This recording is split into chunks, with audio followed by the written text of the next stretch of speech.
এবং অন্তর্বর্তী সরকারের পাশে যারা ঘুরঘুর করছেন তারা বলার চেষ্টা করছেন মুজিববাদ কি আমার থাকবে না।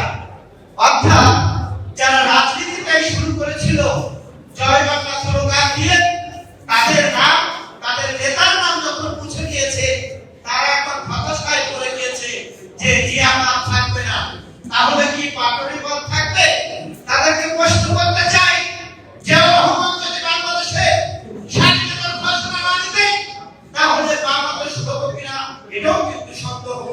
জিয়াউর রহমান যদি সাহসিকতার সাথে ভূমিকা নিয়ে স্বাধীনতার ঘোষণা দিয়েছিলেন, বিধায় বাংলাদেশ হয়েছিল, যার কারণে আজকে নেতা হয়েছে।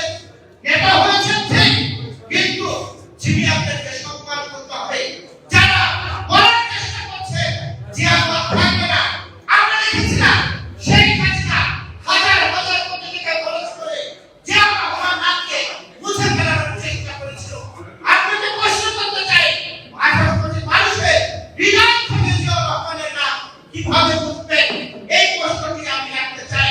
আরেকটি কথা বলে আমি শেষ করতে চাই, আমরা যখন জাতীয় নির্বাচনের রোডম্যাপ ঘোষণার কথা বলি তখনই অন্তর্বর্তী সরকারের গায়ে জ্বালা ধরে যায়। কারণ ডক্টর ইউনূস সাহেব আন্তর্জাতিক মানুষ, তিনি ভালো লোক, তার গায়ে এবং বামে আওয়ামী লীগ এবং ভারতের নেতার তারা ঘুরঘুর করছে। তারা আওয়ামী লীগের পুনর্বাসন করার চেষ্টা করছে। জনগণের ট্যাক্সের টাকা দিয়ে বছরের পর বছর সংস্কার করবে, আর দেশের মানুষ আঙুল চুষে বসে থাকবে, সেটা হতে পারে না। সংস্কার করুন, তাড়াতাড়ি জাতীয় নির্বাচন দিন। আমরা দেখতে পাচ্ছি এই সংস্কারের নামে জাতীয় নির্বাচনের কার্যক্রম করা হচ্ছে। এই ষড়যন্ত্র আমাদেরকে রুখে দিতে হবে। অন্তর্বর্তী সরকার জাতীয় রাজনীতিতে বিভিন্ন রাজনৈতিক দলের মধ্যে বিভেদ বাঁধানোর চেষ্টা করছে। আমরা এই বিভেদের কাজ